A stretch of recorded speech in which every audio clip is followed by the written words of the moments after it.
Hey everyone, welcome to Goblin Salvage Rites, the show about TTRPGs, mainly Pathfinder 2nd Edition.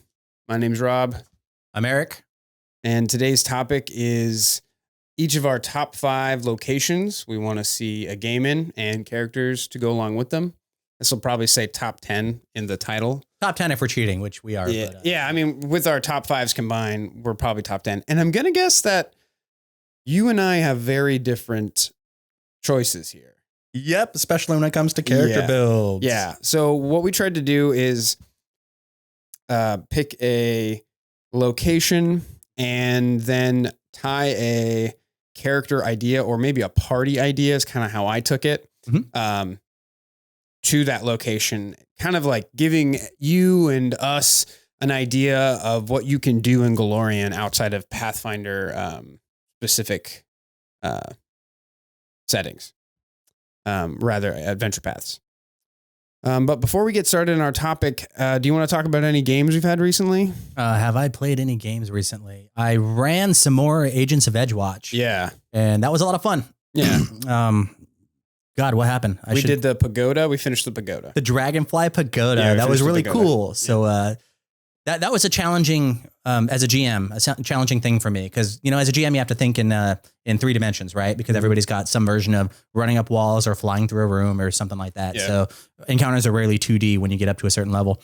And the Dragonfly Pagoda is an Eastern style of architecture with rice paper walls. So just like those awesome Kung Fu movies we all have watched ad nauseum, you got people running and jumping through walls all the time.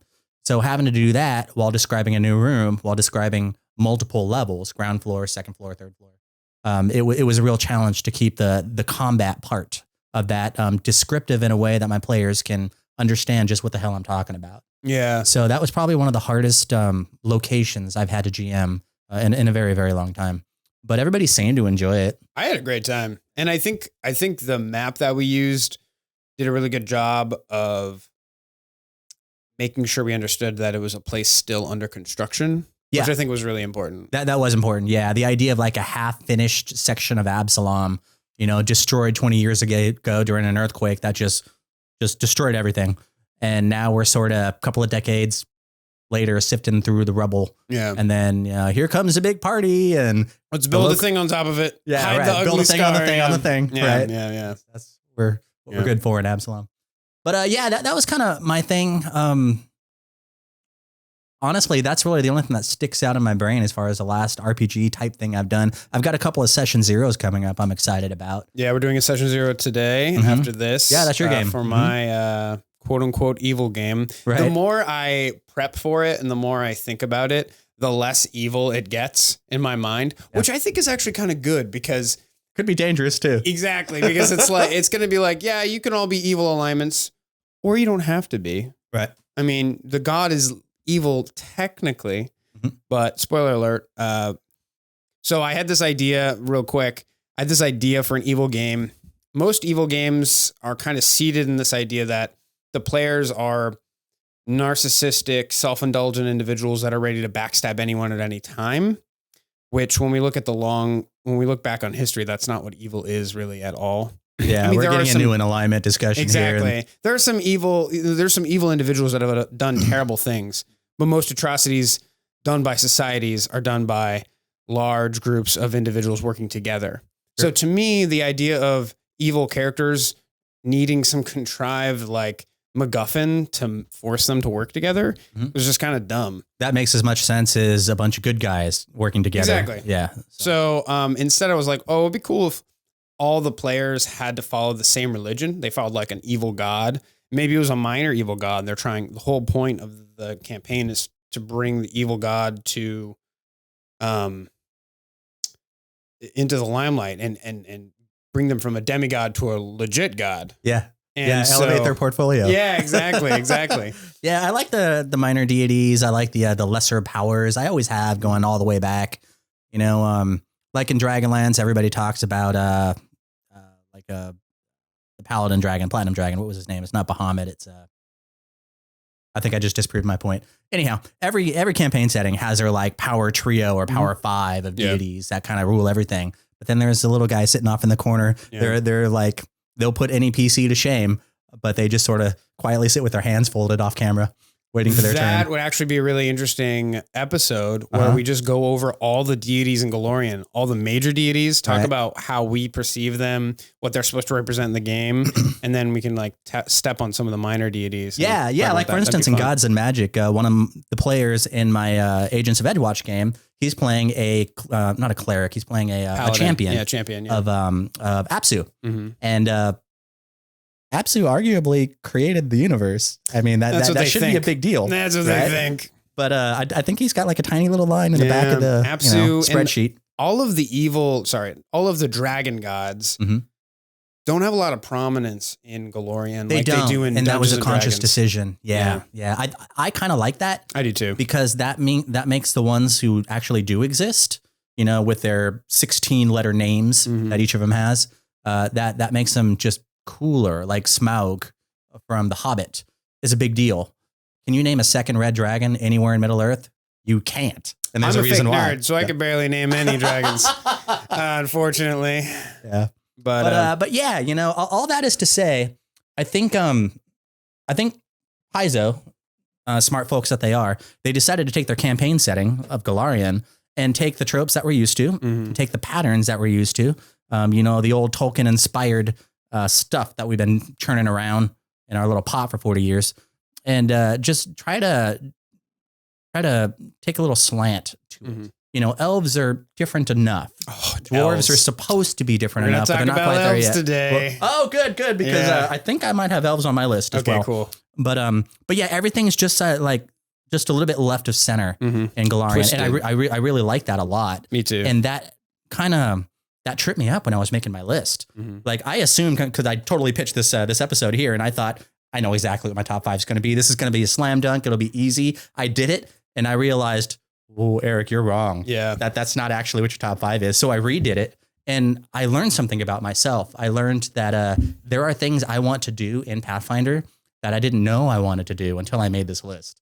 And now I'm going to get close to my future GMs and say, hey, why don't we consider this for our next game? Yeah. If you run any of these ideas or any of these locations, or maybe our top 5s inspire you, let us know in the comments. We would love to hear about your D&D games, Pathfinder games.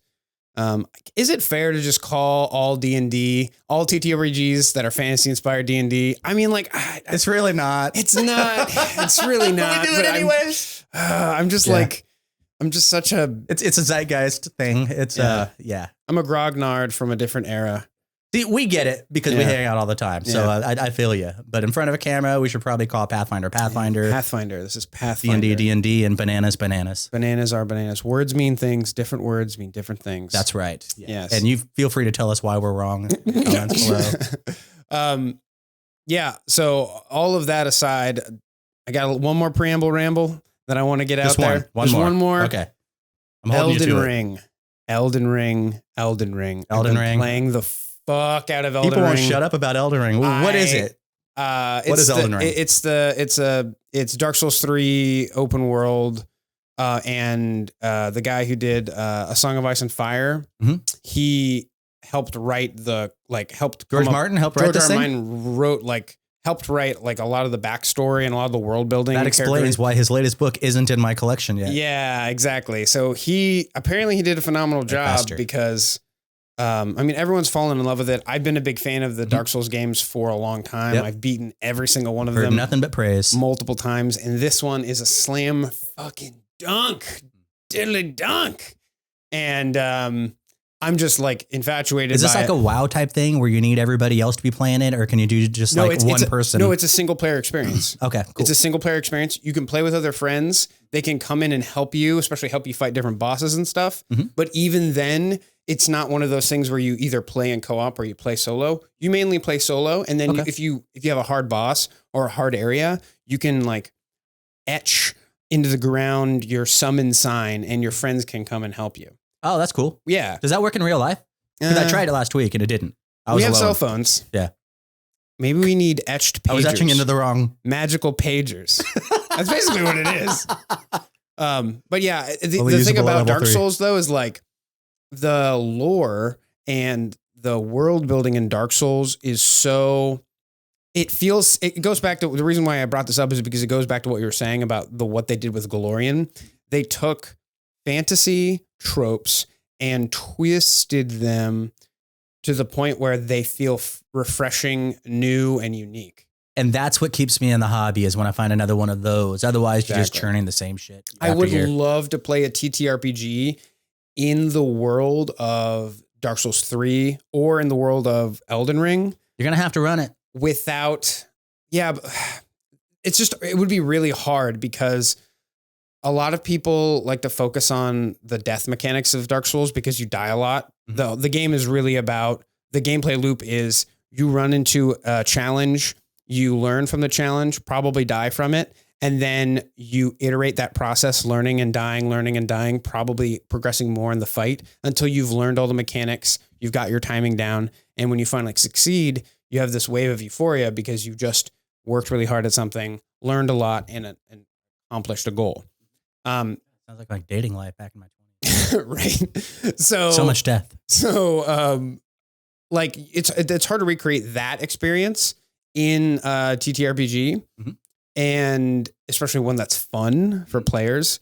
And it's hard, I think, for people to try and translate that experience into a TTRPG where the players don't hate the gaming experience. Making that fun. There's something about Western gaming that's taken on a super heroic quality. Yeah. Regardless of the genre you're in. Where I'm like, just this past year, I've been introduced to Modifius games and Free League Publishing and a lot of European games coming out of Sweden, Denmark, in that area.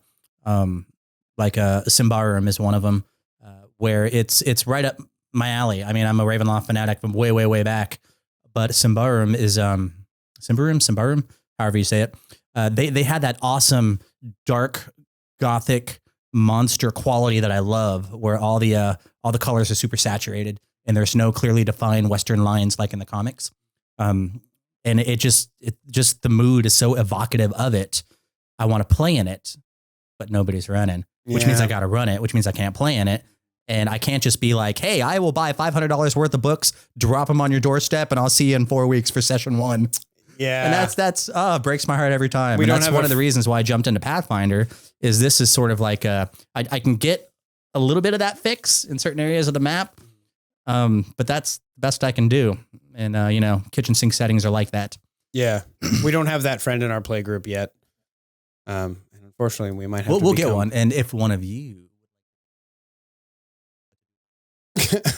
Yeah. All right, let's get started with do the this top 5. I think we've been rambling enough. Top 10. Do you want to start? Talk about how you approached your top 5. I'm curious because I approached my top 5 a certain way and then I changed that approach, redid it. So what was going through your mind when you decided 1 through 5, 5 through 1? Okay. So these are in no order of importance. Okay. It's after making the first list and thinking on it, I was like, oh, these are just all of the places Robert wanted to play when he was like a teenager playing Pathfinder that no one was running. And then I realized Robert is still a teenager and he still wants to play in these locations. And so I pretty much kept my list that I started with and kind of rearranged them. Like I said, they're not in, good. You trusted your gut. They're not in importance. I did have a couple ideas that I wanted to do, but have already been done a lot in adventure paths. And I kind of pushed those down the list more and kept these for places that I don't think there are adventure paths for. Then again, I'm not really up to date on all the adventure paths and where we've been in all the adventure paths yet, because there's like 26, 27 now. Yeah. And in the back of all those volumes are like gazetteers of specific areas that are sort of just like common knowledge for people who read that crap. Yeah. And you're on the message boards trying to participate in the conversation and you haven't read any of those. Yeah. But the names keep popping up again and again and again. So when I was doing research for my evil game where the players are going to be worshiping Arasni, I don't know. Doesn't matter. I had to read an entire AP to know what was going on with this god. I mean, I have all the hard books for 2nd edition, but I had to go read fucking... Yeah, that was Tyrant's Grasp, wasn't it? That's sort of like the preamble for Arasni's... I had to read 4 2E books, story is how I'm looking at it. which is kind of ridiculous when you think about it. Like, I feel like there needs to be a better approach to lore in this setting that kind of codifies and brings all of these elements together, so you don't have to go and like find esoteric pieces from different I mean, it makes you feel... but it's so easy now. You just type it in the Google search and it'll say, hey, this person showed up in these products. And then you could just go target those products. And buy all of these old products that they don't print anymore? Or borrow them from a friend who happens to already own them all. That's true. That's true. But like a lot of players don't have that, especially new players who want to get into the setting. Sure. I mean, like there's so much you missed. Like if I was new to Pathfinder Golarion and I just read this book, Legends, which is fucking awesome. It's great. It I really love is. Legends so much. Planescape did an approach very similar to this. And I'll just leave it at that. Yeah. But this is not a new idea. Okay. I'm just really glad they took it and ran with it. Because Yeah. they did this for monsters as well, not just people. Yeah, I'm gonna get that one next, along with the Monsters of Myth. Yep. It just like, to me, having entries about countries is interesting, but having entries about individual powerful people in specific countries is way more interesting. Have you looked at the new Absalom book that just came out recently? No, I don't have it. It's basically like, it's a gazetteer of Absalom, you know, big surprise there.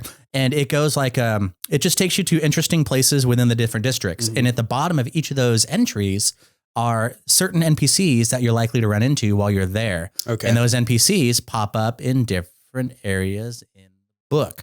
So you can actually see what their day to day is looking like, just wherever they're. I'd like to see an app where I can punch in a dude's name, and then it'll show all the areas in Absalom that they show up, and just like put them all just right there on one screen, and I can almost like see the adventure going on right there. I feel like the wiki does that to some extent, and if it doesn't, it should. That'd be a pretty cool entry for the wiki to have. Yeah, wiki people, if you're listening. Yeah.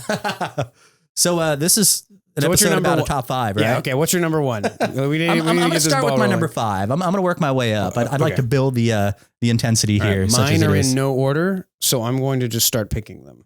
All right. So let me take a peek over here. I'm just going to say my number 5 is the entirety of the inner sea. And I mean like under the sea, under the water. Okay, gotcha. So I've always wanted to, and I haven't done it yet to this date. I haven't run, nor have I played an aquatic adventure or campaign or anything. And I thought, well, okay, so that's great. Aquatic stuff, big deal, right? They even had an AP on it back in the Aslanti days, Pathfinder 1. But what could be interesting and what I settled on was I think it would be cool to play a group of, and I'm going to butcher this name, the Azerketi, the I like aquatic Azerketi. folk. That sounds cool to me. Okay, we'll stick with that. I don't know how it's and then I'll supposed to be corrected later. But Azerketi sounds dope. But the idea of playing Azerketi, who were basically engineered by deep fish folk, essentially, and they escape, and they were prisoners of a sort. They were enslaved, whatever, and somehow they made their way to Absalom. So like a story of what do you call it? When Moses led everybody away from the pharaohs and through the Red Sea, it parted and we made it to the other side. Totally. Like an Exodus. I want to play an Azerketi Exodus. And we end up in the bountiful harvest at his Absalom, but offshore. So 20 years ago in the current timeline, there was a massive earthquake that just wrecked shit all over the place in Absalom. Entire districts just don't look the same. Another one came up with the name The Puddles because it's drowning every day. It's different. What would that look like offshore? You know, the whole precipice quarter basically fell right off the damn cliff, and magic just exploded. And there's basically like it's like a Chernobyl, just off the shore of that. How cool would it be to play Azerketi, who got away, and they're looking for a new homeland, and they find it offshore in Absalom? What else is living down there? And then the earthquake hits, and it becomes a survival game. Yeah, okay. And we have to endure the earthquake that happened 20 years ago. Right. And Beldrin's Tower and all of that wonderful Magic Academy stuff that exploded, and all the necromantic energy and all the city built on top of the city on top of the city. A lot of that is underwater. Yeah. Well, what happens when you have that 20-year ago earthquake and all that stuff gets exposed and things get leached and things wake up? And I want an underwater version of that post-apocalyptic survival kind of horror thing off the coast of the most populous city in the known world in Golarion. I think that's an accurate statement. So I think my number 5 is I want to do Little Mermaid during a disaster event. Oh my God. I'm going to leave it at that. Aquatic Inner Sea, Azerketi. Yeah. I don't care what the classes are. I don't care what the builds Mega are. Ursula down there. Yeah. Oh, yeah. I just want everybody to be of the same heritage and ancestry. Yeah. And then whatever the classes are, don't give a shit. Yeah. But we all have to like survive that event. I think that's going to be a common theme in our lists, because I'm pretty sure like almost every one of my choices was all of the players are tied together by a ancestry or by a thing. And I think that is a really, really powerful way to get your characters invested and to give them an interesting story and perspective that they probably wouldn't have ever had. You know, like instead of a bunch of random adventurers meeting each other at a bar, it's like we're all a part of something larger than ourselves. Yeah. And we are beholden to it. We have responsibilities as individuals to it. We represent it. We can't act out and be murder hobos, because then everyone is going to think every elf is a murder hobo. You know, I'm going to go one step further. I really like that idea. And we could play a party of dwarves in the Five Kings Kingdom, right? Where everybody else is a dwarf too. And we're dwarves and they're dwarves. But we're dwarves that have a certain slant. So we stick together. That's fine. But the idea of like we all share that tie that binds us, and we are the other collectively. Collectively, we're the other instead of individually. Yeah, it's everybody wants to be just a unique twink in their character builds in Pathfinder, because the options are there and we love them. I mean, that's kind of the beauty of the system. In a lot of ways. I mean, being a gunslinging puppy dog from the Isle of Kortos is who wouldn't want that, right? Yeah, it's like, but the thing that makes us others as individuals is less interesting than the thing that makes us others as a group. Yeah, and that. I want to be in that adventure. I want to be with those people. We share that thing that makes us outsiders. Yeah. And we have to endure whatever it is we have to endure. And, you know, that's cool. So, that was my number 5. What is your, in no particular order, contribution? Okay. So I'm going to cop out and give you 2. Just because these both are going to be made into adventure paths within the next year. Well, then I know one of them. What is the other one? So the first one is Geb. Of course. Can't wait. Cannot wait. So stoked. I am Geb obsessed. Yeah. Everyone in my playgroup knows it. Yeah. I love Geb. I love all the background on it. I played a ton of White Wolf, so I'm ready for this shit. It's so fucking cool. So Geb. I want to play a baddie in Geb. It's Geb, literally the fucking adventure. There's no love for Nex in this room. We are pure Team Geb here. Team Geb. Team Geb gang. And then another adventure that they're making is Medagalati Island. They're making a Red Mantis Assassin AP. An AP? Oh, it's not an AP. It's one of those. It's the one shot, right? Yeah, with the pre-generated characters. Yeah. Pre-gen characters. Yeah, that's available right now, I think. Wait, what? I'm pretty sure it's available out there. Okay, I'm gonna have to pick it up because I may be making that up, but I thought I googled that and looked at it. I got to pick it up because like. Robert, that would be rad. 16-year-old Robert wanted to play a Red Mantis Assassin so bad. Yeah. And I've never had the option. I mean, like the Sawtooth swords, Sawtooth sabers are like in first edition, they were like a Munchkin's wet dream. Sure. You know what I mean? They had like huge crit range. They did extra crit damage. They were fucking they're serrated blades. I mean, how cool is that? Dual wielding those? I'll be honest, man. Yeah. I thought that was just the cheesiest fucking thing I'd ever heard. Exactly. And until some of the second edition artwork started coming out for it. And now the artwork for all the Mantis Assassins. Oh boy, I'm ready for that too. Yeah. I would be at that table. So that's my number 5 is 2 things combined because they're already making APs for it. Sure. Let's linger a little bit on Geb because I'm curious. Why Geb? I mean, this is a top 5. Yeah. And there are many dozens of options you had to overlook to get to that. So Geb is cool because it shows a society where undead live and coexist with the rest of the world. And as an economist, I really linger on these ideas of compounding interest in I know it's stupid. Zombie bankers. I mean, okay, you will inherit the earth. What happens to why doesn't Geb just control everything? They've been around for so long. Mm-hmm. They've been able to compound their wealth for so long.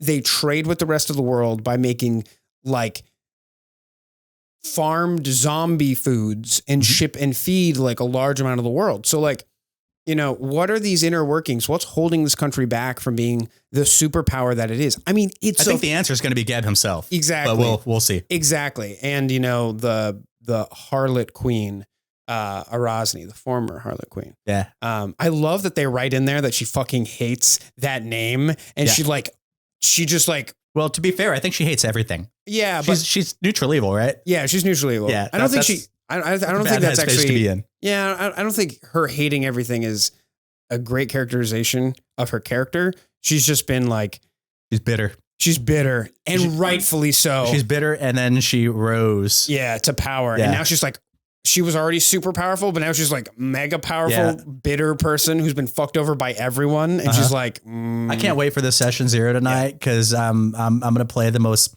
spiteful, bitter something this table has ever seen. Because I love these stories. Cynical. Of character. Yeah, I mean, like Robert personally hates cynicism.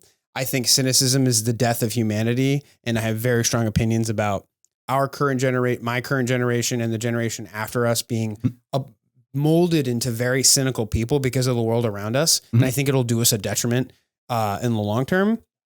But as a character device, I love cynicism because it's the kind of breath of fresh air that these worlds need to kind of feel more realistic, to get that verisimilitude back on track.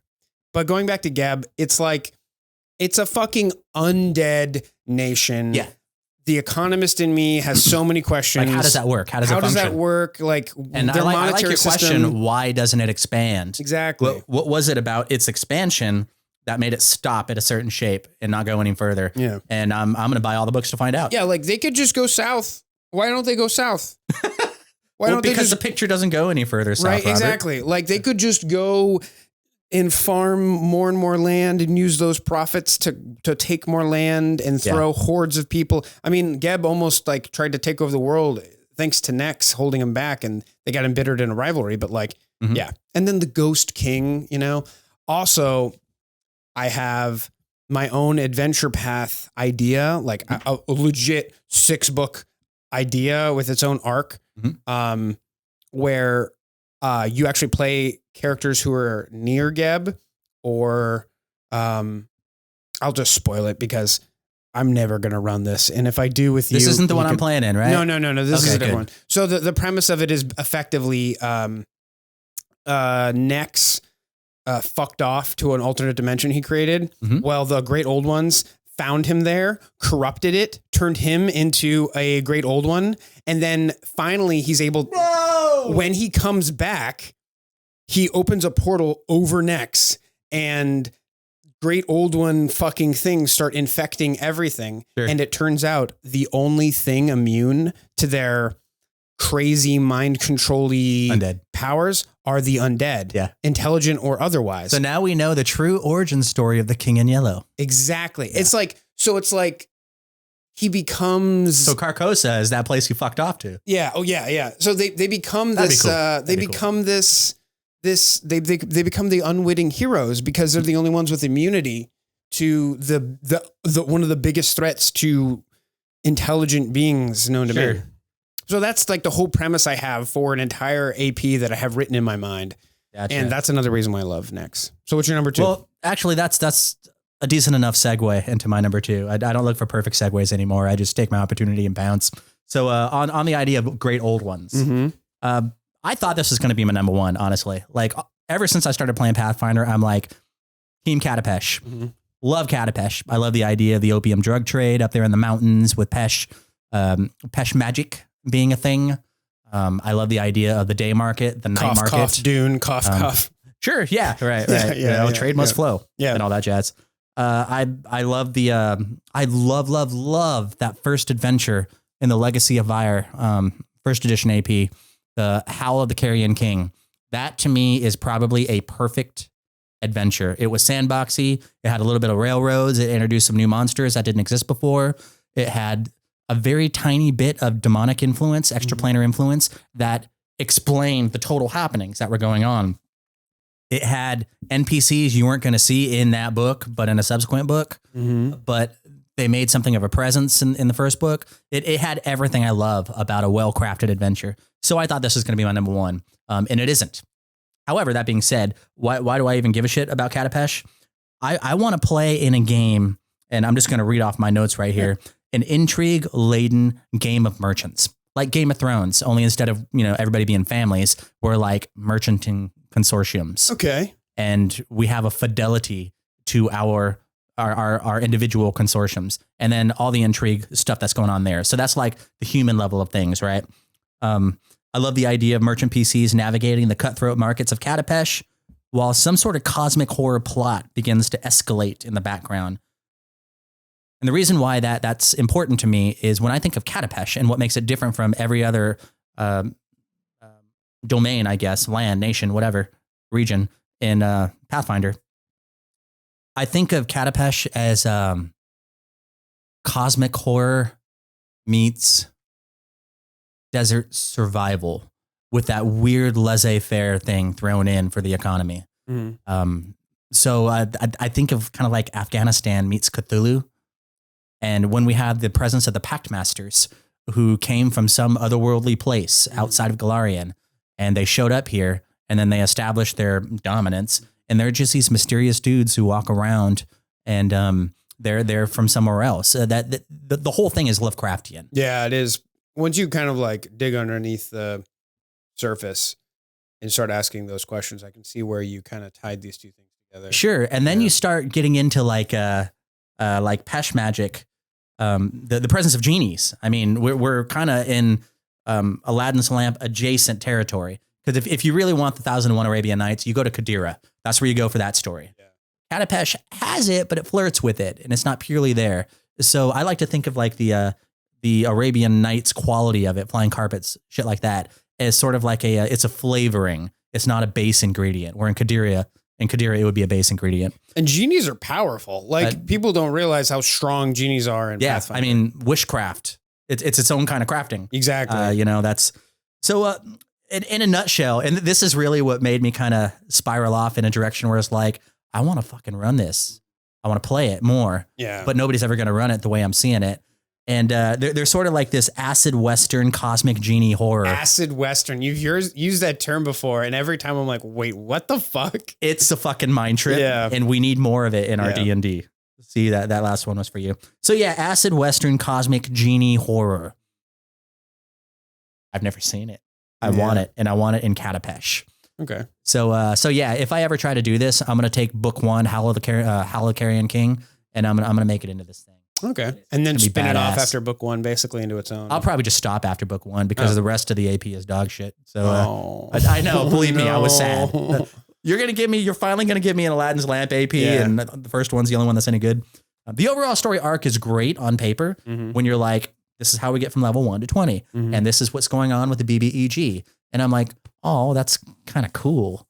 I mean, it's basically an incel is who the big bad evil guy is. But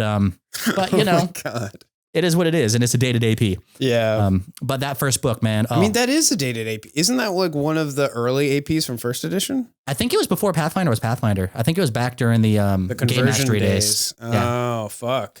So, okay. There was, that's one of the ones that would have to be converted to Pathfinder 1E. That's gooey someday. You'd have to just rewrite it, I think. Because, and that's not hard. That's not that hard with the second edition system. Yeah. And there's a bunch of game mastery reasons for that. Cool. I'm happy to get into that in a future date. But right now, Katapesh is my number 4 location. 4? Yeah. 4, yeah. Aquatic Inner Sea, followed by Katapesh. What do you got? Because you brought up Edgewatch, I'll jump past my number 4 to my number 3. Just because I think it's a good juxtaposition. I want to play a Hell Knight party. You want to play a what? A Hell Knight party. An all Hell Knight party. Where from the same we're all from the same what are they called? Order. Order of Hell Knights investigating something. And so, I mean, I'm actually on the page right now. Tulin Vidok, Tolan whatever. These Vidok. Pathfinder names. Who writes these names? All right, it's Vidok. He's an investigator. That's his whole character.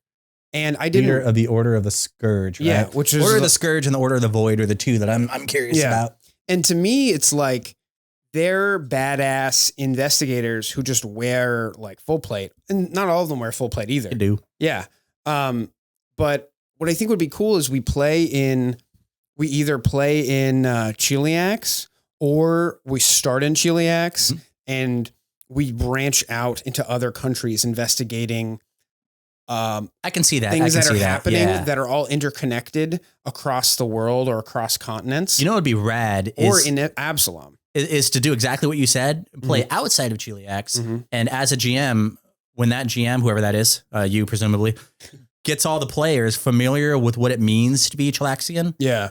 When everybody knows what it means to be Chilaxian and to be a Hell Knight, then we go to Chiliax. Oh, and then juxtapose those two together. Yeah. And then it's like, okay, we're finally ready to come back to the motherland. Yeah. It would be cool that would too. be pretty rad. Yeah. Because like what you can do is they can investigate some things from levels, or I mean, they're not even Hell Knights yet. So they're sent on investigations from levels 1 to 4 to 5, I think is when the dedication kind of figures itself out mechanically. And then from there, they all as a group do the Hell Knight initiation thing. Yeah. Go beat up on a devil. Yeah, they go from squires to actual Hell Knights, and then their first task is actual Hell Knights. They're sent somewhere else to another Hell Knight order or to another Hell Knight region that a different order controls to investigate something.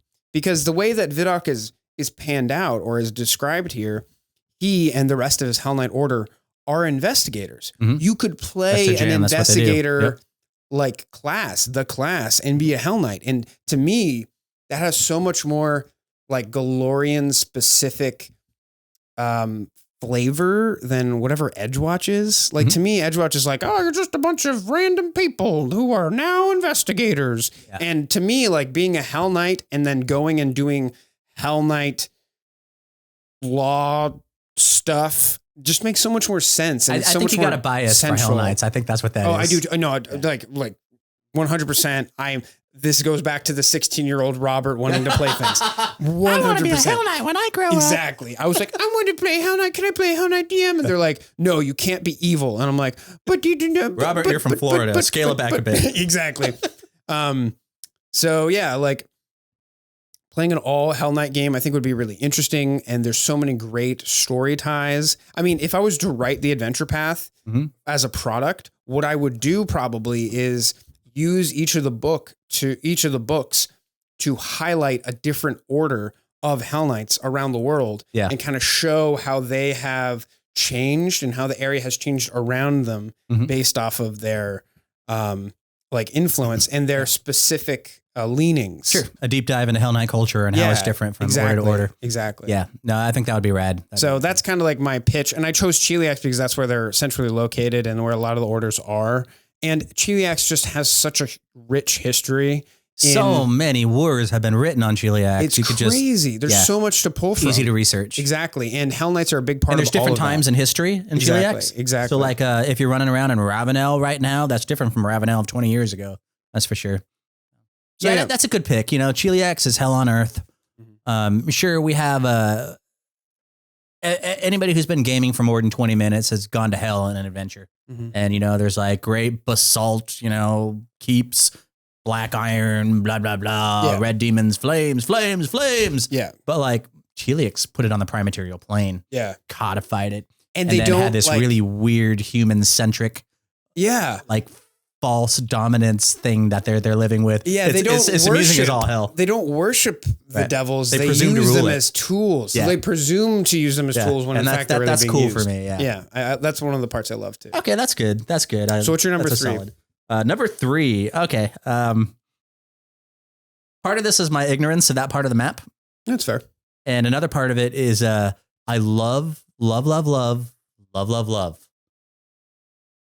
that twist at the end of the movie where everybody thinks they're right and turns out they're wrong. So in that spirit, Razmirin, the capital city, is thrown step. Dude. And Rasmussen, oh, what can I say about that? I know a lot of people in the Pathfinder community have been waiting for the day when Masky Boy steps up and does a thing. And there's been some talk. There's been some speculation, some rumors that that's exactly what he's doing in 2E. And there's a certain NPC floating around the Absalom book that people are thinking might be him. Anyhow, I'll leave that for everybody else to go figure out, just in case that's true, and I don't want to spoil anything ahead of time. But the idea of a Rasmussen Throne Step, why does that intrigue me more than, say, Katapesh, which I thought was going to be my number one, and I'm still totally stoked about. But there's something about the idea of Rasmussen where you had this uber powerful wizard. Okay, great. Every setting has one of those, right? Or 20 of those. But this guy's passing himself off as a deity. He has a cult. Not only that, he talked people. His country is a cult. Yeah. And it's funny, I chose Rasmussen as my number one. Okay. So and it's probably due to bias. We didn't share our list, by the way. Otherwise, I would have passed on this one and waited till number one. No, but like seriously, I mean, like I said, I'm good to hold on to this conversation until we get to our number ones. No. Let's just wrap it up. Let's get it out now. Roll it into one. Bring it. So like Rasmir, to me, I put it down as two options. Either, and this goes with my number two, and I think the reason we both chose is because we've had Rasmussen on our brains recently. There's a recency bias effect going on because you were thinking about playing a character from Rasmir. In my game. Still thinking about it. Yeah, exactly. So, what I wrote down was, so the adventure could focus on being loyalists to Rasmir and spreading influence outside of the country. God, that would be fun. We could become delusioned with the church or disillusioned with the church and try to take it down from the inside.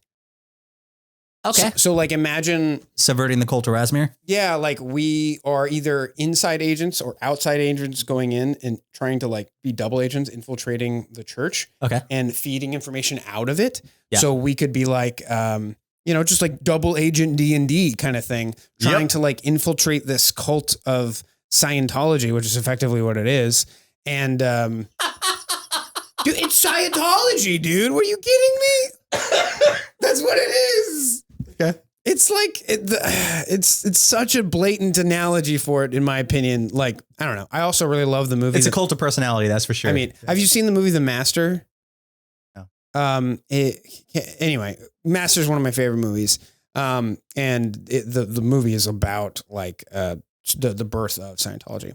And it's told through a character who is like very obviously developmentally disabled in some way. And or just has issues with life in general and gets fucked up on a bunch of crazy shit all the time and is easily manipulated. But we're seeing the whole world through his perspective. Okay. And to me, it paints such a nuanced picture of these cult figures, these forces of personality that you're like, oh, most people could fall for this. Perfectly intelligent individuals could. Cult of personalities, they're scary as hell. Yeah. I mean, David Koresh, the Manson family. You're from California. You know all about them. Oh, yeah. I mean, it's like state law. We all learned this in the first grade. Yeah. In Florida, we learn about alligators and hurricanes. In California, you learn about earthquakes. Well, that's how you live to be in the first grade. Yeah, that's true. In California, you learn about earthquakes and cults of personality. Yeah, and Disneyland. Don't forget that. That's important to us. We have that in common. You guys had the knockoff. Excuse me? Disney World came next. Okay, that's Disney World is the better iteration on Disneyland, however. It's one of the rare sequels that surpassed the original, but the original is still the original. I'll give you that. All right. I think that's fair. But back to Rasmussen. Yeah. So I literally wrote, and this touches on what you said, the enemy of my enemy is my enemy. I mean, I love the idea of being a bad guy, infiltrating a group of bad guys who has allies that are bad guys, and everybody is out to fuck you.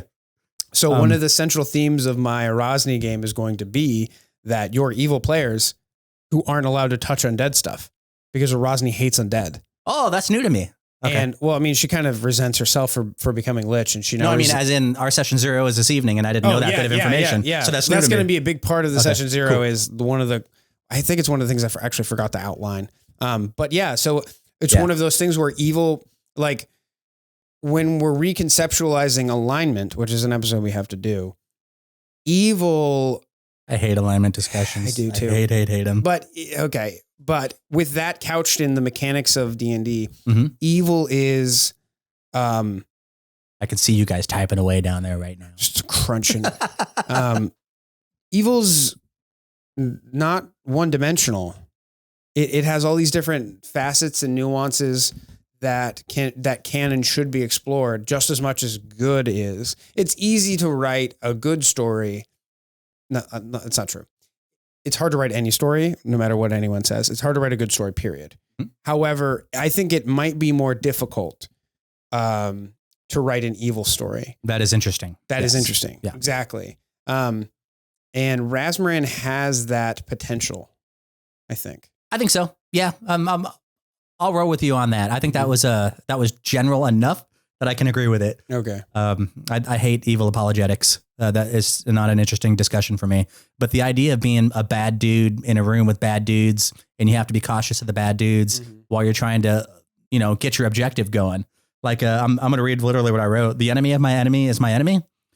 I want to play a game where we're Whispering Way cultists, all of us, and we infiltrate the Church of Razmir anywhere in the nation of Razmir. It doesn't have to be the same church. It could be different locations. Hold that thought. Okay. I have I want, infiltrated the Church of Razmir and are trying to get out of Throne Step, the capital, but they can't. They're stuck there. Okay. I want espionage. I want secrets. I want East German Cold War espionage flavoring where everybody is a bad guy. Trust no one. Traitors aplenty. My number 3 is Razmir and Throne Step. That's the fucking game I want. And if I never get that out of Paizo, I'll cry salty tears in the corner and I'll keep it quiet. That is the most appropriate, characterization of the tone. The East German, Cold War mentality, spies, espionage. That I would can't be get out. such a Can you cool get me game. out? Can you get me out? We're waiting on the papers. We'll have them soon. Exactly. I want that in Razmir. I don't want that anywhere else on the map. Yeah. At first, I thought I would have wanted that in Chiliax or something, but now it's totally Razmir. Yeah. So the thing I was finger gunsing about was, I think I told you earlier. I have a thing. So I read a bunch of books and read all over this book. This book is so fucking cool. I love this book. A representative from Razmir went to the Red Mantis assassins and asked to have them assassinate Tar-Baphon. Sure, why not? It that's codified in the book. That happened. And I'm to me, that's because from what I understand, they've been on did they accept the contract? Her name is Jacqueline, is the leader of the Red Mantis assassins. I know that image. And I don't think they accepted or denied. They said, I'll think about it. Yeah. They can't accept that contract. No way. They can. Why not? Because Tar-Baphon. No, but that's the thing though. The Red Mantis assassins, and goes back to one of the reasons why I love the Red Mantis assassins, and it's on my list, is the lore of the Red Mantis himself. H-check, yeah. Yeah. He was literally created, or at least that's what is described to be thought of. That's the idea that scholars have in the world. He was created maybe by a bunch of gods, maybe by the universe itself, to kill aspiring gods. His whole MO is to kill gods or to kill or people trying to aspire to become gods. Yeah, that part I didn't know. All right. So the idea of Red Mantis assassins right trying to kill Tar-Baphon, the guy who's trying to do the test of the Starstone. That's the whole reason he attacked Absalom in the first place. Right. He wants to get the Starstone. Yeah. So it makes perfect sense. Canonically speaking. And I would even be okay with that. Just keep those guys away from my Razmir. I'd like to see him ascend. Or we could do Red Mantis assassins sent to infiltrate Razmir and get info on him. So we're Red Mantis assassins who have to infiltrate Razmir, become converts, and do that East German thing as double agents in Razmir. There's a lot of levels there. Tar-Baphon versus Razmir. Tar-Baphon versus Razmir vis-a-vis the Red Mantis assassins. Okay. I think that's worthy of a top 5. I don't know. Or that's big stuff. Or the other way, Razmir Razmir hired the Red Mantis assassins to assassinate them, and Razmir sends people into the Whispering Way to infiltrate the Whispering Way and get info on Tar-Baphon himself, so that they could feed that intelligence to the Red Mantis. Yeah, I have a hard time believing that the Whispering Way cultists know diddly squat about their guy. Yeah, that's fair. Yeah. That's fair. I mean, the day I become a lich and try to ascend to godhood, I'm not telling you shit. Yeah, that's true. I mean, it says it literally in the lore that Tar-Baphon's phylactery is hidden by Urgothua herself. Urgothoa, whatever. I feel like we're just going to say every name of every character and be like, whatever. Welcome to Pathfinder, where you have many options for pronunciation. Say it however you want. What's Fuck next anybody after who tells Razmir? you how to say anything. That was your number 1 and my number 3. Yeah. All right. So I'm going to jump back to my number 4 then. We're all over the place here. So I know, I mean, like I said, mine aren't in any order. Hey, I just it's Goblin Salvage Rites. We don't have to have organization. Yeah, exactly. Goblins can't read. Okay. So I know I've complained about going to Varizia a billion times, You may have mentioned it once or twice. but going back to You're not going to Karamaga, are you? I just want to be You're going to Karamaga. a rune lord really bad. Okay. That's one? So what I was thinking is, Thessalonia. I'm just going to keep guessing till I'm right. Varizia, basically. Okay. So what I was thinking New was... Thassalon is very different from Varizia. It's true, yeah. So what I was thinking was, and this is not so much a party concept as it is just a personal character concept. I'm a Pathfinder agent whose actual goal is to learn about rune magic. Okay. And to take that power for myself and become as powerful as one of the rune lords did. And the way I do that is by creating an expedition out to Thessalonia, go to the source, Varizia, and learn about it, find some ancient ruins, find the shit, and then become it. Apparently, this is stepping into areas of adventure paths, changing the lore of the world, because apparently there was like a Return of the Rune Lords where... Oh, yeah. The Rune Lords have been Jim Jacobs' baby for as long as Pathfinder's been a thing. Yeah, and there's like 3 trilogies. They went like back in time or something and like resurrected one of the Rune Lords. So now there's like... I haven't read the entry completely, but I haven't read any of the return stuff they have myself. Rune Lords now. They're real. The lady has a pike and she looks pretty cool. She looks like a gypsy badass. I'm probably not allowed to say that word anymore. That's like a bad word. Is she the Sorshin, I think her name is? I'm sorry. I've offended you.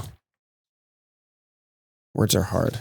Words mean things. We're going to bring you some hold music while Robert searches for his page. Ooh.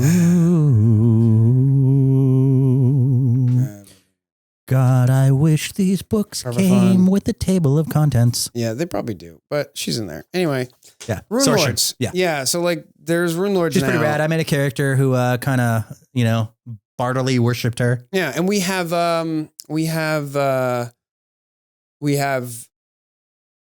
actual rules for rune magic.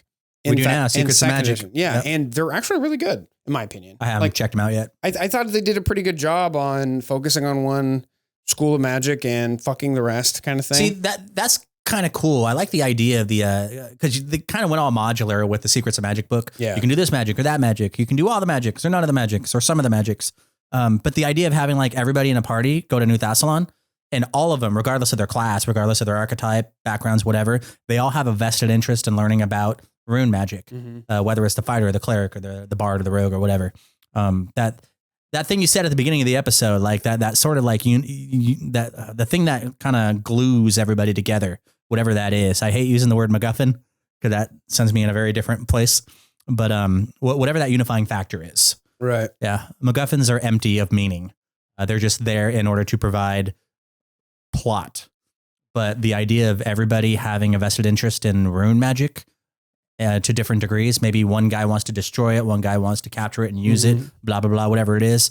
New Thassalon would be an excellent sort of stomping ground for that sort of thing. Yeah. And like, this is probably the only idea I have where the whole party doesn't have to have a buy-in. It could literally just be the part, like the adventure path takes us there. And that's where it is for the majority of the plot. Yeah. And my character has like a side thing where they're like, hey, rune magic. And I could get with the DM about it. I think that's actually a really good piece of advice for a lot of players and DMs, but it really should come from the player, I think. You know, if you have a really cool character concept and idea that is appropriate to a location, tell your DM and be like, hey, I want to do this thing. I would love to have one of my Side players chats. approach me and say, hey, this is a thing I want to do. Instead, it's typically just people just bring tunes to the table and then react. Yeah. I love the idea of people bringing their crafted stories to the table and then pro-acting. I want more pro-acting in my game, but that's, I don't know. That's another episode. That's another bitch for another episode. So what's your number 2? Number 2, I know I've said a lot of things about Varizia that I didn't mean, but it's Karamaga. And I blame Here Nick we for go this again. one. Really? What Nick, did you're a do? bastard. What did Yeah, Nick do? it's his pet project, his passion project. It's the place he seems to like the most. He never shuts up about it. Oh, okay. And as a result, I just had to learn about it and find out what the big deal was. And it turns out it's a pretty big deal. So there's sort of like a Casablanca quality to it in that it's located in Varizia, and it's Karamaga. I call it Karamaga. It's called the Asylum Stone, and it's an asylum for people seeking refuge. So if you're an other, if you're not a part of the hegemony of a given location, you can find a place there. So there's a whole bunch of halflings that escaped Chiliax, for instance, and they set up shop there. They're super populous. There's a bunch of what do you call those goofy looking guys that the drows kind of craft together, and they got tentacles and weird shit all over the place. You can play one now in the Ancestry Guide. Groflux are one of them. Wait, what? Groflux are one of them. What the fuck are you talking about? I was thinking of the... You're thinking of the same thing, yeah. Are we? Okay, gotcha. I can't remember what they're called, but It'll anyhow, appear here on the flesh warps. Flesh warps. That's what I'm There we looking go, for. If you're a flesh warp, you can go to Karamaga and you can like open up a fruit stand. I mean, that's what you do if you're crafted by drow. I love fruit so much. I have 5 mouths to eat all the fruit. Yeah, but so the idea of it being a place in Varizia, which is sort of like what I like to describe Varizia as the Wild West of Pathfinder. Okay. There's no like major settlements. Right. There's the one I know you're thinking of, but that's I don't know. That's kind of like it's on the coast. It doesn't have a lot of influence in the rest of the area, I guess. Yeah, and it's hard to get to anywhere in Varizia if it's not by boat, and you got to wade through a lot of giant stuff, hillbilly ogres and crap like that. I can't remember why, but Varizia played it like a very. I think when I started playing, there were a couple adventure paths in the beginning of Pathfinder that focused really heavily on Varizia. Sure. It was their starter location. Yeah. And I had a DM who was super stoked about it and ran a lot of stuff in it. And that's probably why I'm so burnt out from it. Okay. But they also did such an excellent job painting a mental picture of that kind of like Eastern European vibe that if I remember Varizia having. But it could also just been the characterization this DM gave the location more so much than it is what the lore of the location actually is. But this is another one of those locations where I'm like, okay, what is keeping the economies of other nations not going here and like taking it for themselves like they did the River Kingdoms in Kingmaker? Because one of my big ideas for a campaign that I didn't write down here because it's a little more broad is that we need more Kingmaker style games where we just have like a bunch of power hungry individuals trying to make their own shit. And the problem with make their own nations, make their own establishments. And the problem with, it's not a problem, but one of the facets of Golarion is that every corner is basically filled with someone and lore, and there's a lot of stuff there. Yeah, but there's also vast stretches of emptiness where things just sort of like live there under the bushes. There's not like when you look at the map and there's like thousands and thousands and thousands of miles. The cities are really far and few between. That's true. So, and I think the Saga Lands in particular is exemplary of that, and Varizia specifically. Yeah. There's just bunch of giants live there. Yeah. A bunch of ogres live there. A bunch of goblins live there. You know, the ascending hierarchy of goblins to the storm giant as you go up that part of the monster manual. They all live out there. You don't have like, there's no real Los of Varizia. At best, you've got like a Sacramento. Okay.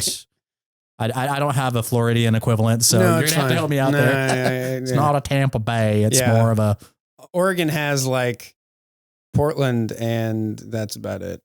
yeah. Eugene, Portland, and Bend, Salem. Bend doesn't count. Salem, Bend? yeah. I'll Well, take Salem. Bend has only like- because it's the capital. Well, Bend has like 200,000 people. Like, I suppose that's a city. Hey, I'm from LA. that's true. 6 million. That's true. But That's pretty big. where were we? Oh, the idea of Karamaga. So Yeah. so you get a bunch of people who have been otherized essentially, Yeah. and you put them all on a fucking rock at the top of a mountain, and that's your city. And you gotta do trade. You gotta do trade because it's not like they can like mine the rock and then plant stuff. All their resources come from without.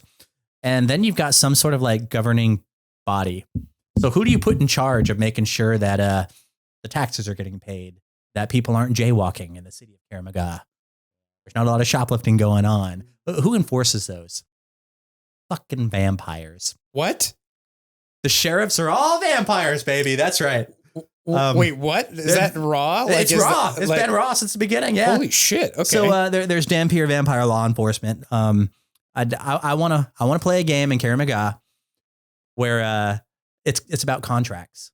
And one of the things I like about that is it has nothing to do with Chiliacs and devils. yeah. It's like what I'm looking for. It's mortal, like contractual obligations amongst people who have been kicked out of every other civilization out there. And we're here. And this is our place where we can kind of either come together or stay apart, but we still have the the freedom to be here. Yeah. And we got these vampiric, law enforcers, making sure that we stay in our lane. And at the same time, we have a chance to do something. So that push and pull against that takes me back to my White Wolf days. Yeah. I love the idea of keeping the spirit of anarchy alive within the Karamaga because that's what it is. It's an anarchy. But what does it take to have an anarchic community continue to churn out positive growth and positive results? And meanwhile, the people who are like enforcing the laws are the same people who are feeding on. Where are they getting their nutrition from? These Yeah, that's a good vampire law point. enforcers. Yeah. There's a lot of really sticky stuff that could be fun there. And more specifically, we've had good campaigns, we've had evil campaigns, a neutral campaign. That's a good point. And this could be a really solid option for that sort of thing. That's a really good point. One of the other things I like about this is Yamade and Serenray. They're not allowed in. Like if you're a cleric of either of those, you're seen as a troublemaker looking to stir shit up. Wait, really? And you're shown the door. Yeah. Interesting. It's- Why it's is that? kind of cool? What's the... Because they're troublemakers. They're proselytizers. Oh, They're big gotcha. on redemption. They're big on taking what they believe and imposing it Right. on other groups. Right. And this is an entire city full of people who are Who've been imposed on. yeah. So it's way or another. tone deaf to say the least, and it's rabble rousing, And the vamp overlords aren't really into that up in Karamaga. So that's kind of, I never even heard of Karamaga until like, I don't know, like 4 months ago when Nick brought it up. And as I started thinking more and more about it, this super isolated anarchy at the top of a mountain, kind of like not ruled by vampires, but those are the guys who are enforcing the rules. Who actually rule Karamaga, I don't even know. But all of that, it's different enough. It's different in like the Planescape kind of way. What Planescape did for me, the idea of Karamaga is also doing for me in my brain. So that brings me up to number 2, Karamaga at the top of the mountain in Varizia, which Robert loves. Yeah. So I only have one more, it looks like, which is good because we're right about that. It's right about that time. Is it Razmir? No, Razmir was my first one on the list just because I think it was most recent. But the last one I have on my list is actually Keonan. Did you put Keonan Can you too? do me a favor? Can you read what that says right there? Oh, hell yeah. Hell Keonan, yeah. baby. Hell yeah. Why so- Keonan? So, first of all, I love how alien they've made Elves. Yeah, these are not your grandpappy's elves anymore. No, like they have these bulbous eyes and these triangular shaped heads and these long, muscular hands and They look like the old doppelgangers made pretty. Yeah, that's a good way to put it. So aesthetically speaking, they take a lot of the Tolkien-esque, like Kionin takes a lot of the Tolkien-esque elves and then twists it, like we were talking about, in an interesting aspect. Yeah, and they're aliens. They're literal aliens, literally from Mars. And then, I mean, they are, yeah. And then there's a bunch of them all over the world. So what I thought would be cool is we are elves from Kionin. I read the entry here and I was really inspired by it. And in the lore, the queen of the elves of Kionin has reached out for to find a husband to co-rule with her or whatever, and she's reached out to the ruler of the Mungambian elves. I think this is what the picture of him is. Okay. This picture is so fucking cool. And I just think it's really cool. Like, imagine a game where we're all playing elves and we're emissaries from Kionin, and we're traveling all over the world, meeting other nations or groups or subsections of elves and creating ties with them. Okay. Like communicatory ties. For the purpose of establishing a marriage with the queen? No. For the purpose of uniting. I thought that's where you're going. And like, not uniting, but like creating a support structure for elves globally. Because they need it. They need it really bad. Especially in Kionin. Yeah. So, because I mean, Kionin has threats on all sides. Yeah. And a lot of other elven cultures from the depictions I've seen aren't doing so hot either. So I just think it would be really interesting to be like emissaries of Kionin in this. And I think in the other, in the Lost Omens guide, they also talk about like Razmir sending agents into Kionin and trying to infiltrate and spread the word of Razmir to the elves. What a dick. I know, dude. And Kionin's like, can you please not? Yeah. Please, that'd be great if you couldn't. If you'd stop. So I think that'd be cool. And it'd just be cool to like, imagine role playing an elf in a group of elves where we can all be There's elven that theme again. Yep. And not be like, you know, the dwarf and the elf, like, oh, you're so stuck up, blah, blah, blah. No one doesn't count. You know, instead of doing that, being like kind of all on the same page aesthetically and from a mindfulness perspective about how long life is. And again, they live for a really fucking long time. Yep. How does that impact who else lives economics? for a really fucking long time? Demon lords. Yes. Such as Tree Raiser. So I picked Kionin. So I wrote that too. Yeah. We're just like elves who are going to go kill Tree Raiser. That's our goal. Yeah. Actually, I was going to go the other way. Oh. I was thinking, how cool would it be to have like a Kionin tower defense game where Tree Raiser and all the Tree Raiser's minions, such as they are, fungal plant, whatever, they launch their attack. They finally do it. They finally fucking do it. What would it take? I don't know. Maybe we took his axe or something. Who the hell knows? Maybe he thinks we have his axe and we really don't. Whatever it is. So I think in the lore, he's actually been defeated and there are small pockets of his infestation left in the forest. Tree Raiser got beat? I think so. You're going to have to point that out to me. Okay. I could be wrong. I'll double check the lore, but one of my favorite pieces of art anywhere in Pathfinder is the new Game Mastery DM screen where it has that really weird looking challenge rating 17 or something, 21 maybe, bone creature next to a big old dinosaur Godzilla sized looking Tree Raiser with that big fucking dripping green axe. And then there's all of us down there at the bottom of the screen. But what I want to do, I've always wanted to play a tower defense game. I love tower defense. I love the idea of being overwhelmed and finding a way to survive, not win, not necessarily push back, but survive. And that's always that's always struck me. Elven tower defense game against Tree Raiser.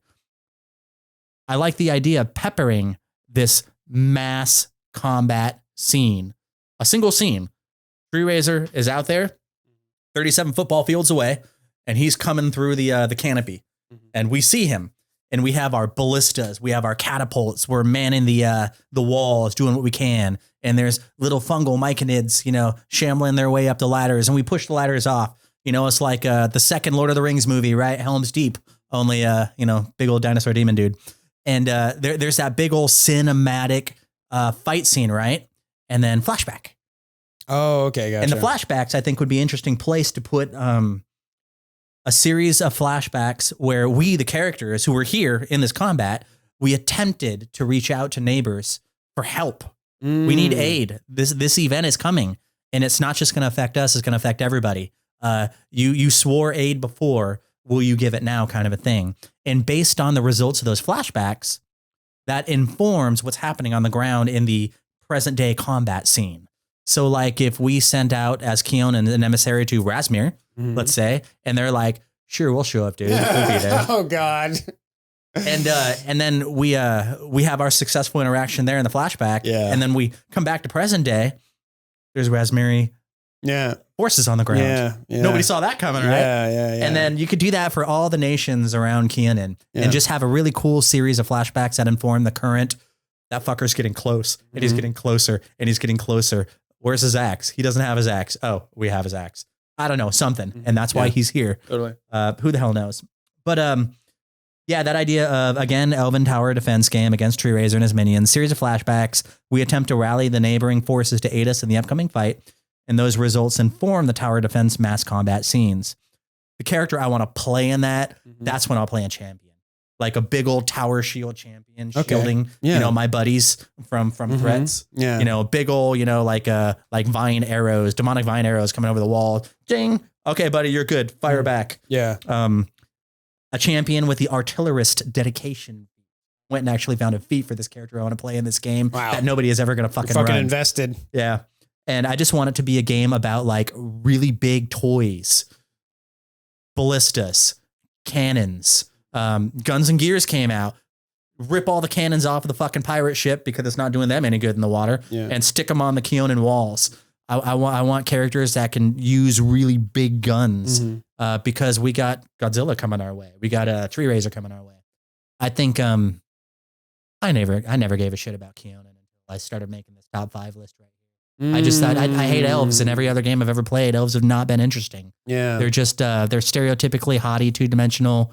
There's nothing there. I agree. And then I started reading about Pathfinder elves and how they're creepy, they're alien, they're otherworldly, they're not here. And then this tower defense, and then this giant demon lord. It's like it all kind of came together, and that's a Grail game that I will never know. So thank you for that moment of sadness, Robert. Yeah, you're welcome. In this episode. I mean, I think this is this exercise of coming with the top 5 is really helpful because, like you said, it helped you actually learn about and appreciate a new faction in the setting. And for me, it really helped me understand where my yearning for stories comes from. And I kept going back to all the cool ideas I had when I was a 16-year-old that I couldn't do. And now that I'm an adult, much older, I have like a more nuanced, I have a more like, but I have a more like nuanced kind of perspective on those stories and like what the little seed in Robert's 16-year-old heart was really trying to get at with those ideas beyond, man, it's fucking cool Hell Knight. I want to be cool Hell Knight with the fucking spiky armor. Big sword, spiky armor. I'm edgy. But now you can actually like use that to tell really interesting stories. Yeah. And that's what Pathfinder and TTRPGs really boils down to, is telling really interesting stories with your friends, around the table. Yeah. I mean, independent gaming is all about that now. Like there's so many mechanics light systems out there, and there's just one after another, after another, after another. Every year it's exponential. Yeah. And Pathfinder is not light. So this really cool, like sort of, I don't want to say it's like a downshifting, but the less emphasis on mechanics and more emphasis on narrative between PF1 and PF2, that appeals to my taste, my tables. And I think it's easy to agree, maybe not actually, but